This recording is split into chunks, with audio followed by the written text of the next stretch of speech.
Na verdade, quando a gente fala em leucemia, fazer um resumo, É leucemia ótimo. é um câncer que compromete as células do sangue. Na verdade, as células sanguíneas são produzidas na medula óssea, que é o tutano do osso. E a leucemia é uma proliferação de células anormais dentro dessa medula óssea, que são células de origem, como de um termo bem simples, mas cancerígenas, né? Então, a leucemia é um tipo de câncer.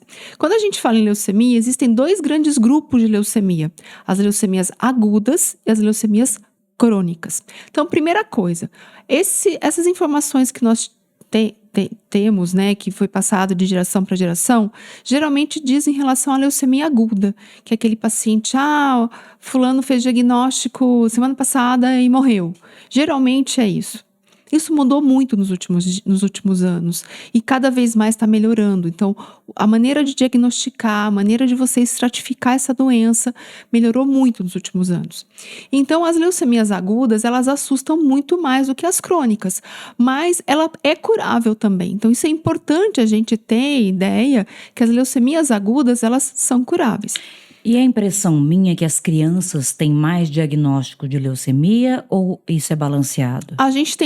Então, como a gente tem dois tipos de leucemia, a leucemia aguda e a leucemia crônica, as leucemias agudas, elas acometem principalmente as crianças, e geralmente até os 15 anos de idade, tá? Ou os pacientes idosos, acima de 65 anos. Geralmente esse é o grande grupo das leucemias agudas. As leucemias crônicas, elas comprometem os pacientes idosos, geralmente acima de 65 a 70 anos. Lógico que para a medicina, a gente tenta colocar os pacientes num grupo específico pela faixa etária, mas é lógico que pode acontecer um caso ou outro, mas geralmente é assim. Então, as leucemias agudas, ela compromete praticamente as crianças, né? Então, a gente vê muito a criança de 2, 3 anos, né, ou até mesmo um pré-adolescente com um diagnóstico de leucemia. E isso realmente assusta muito por causa dos nossos antepassados, digamos assim.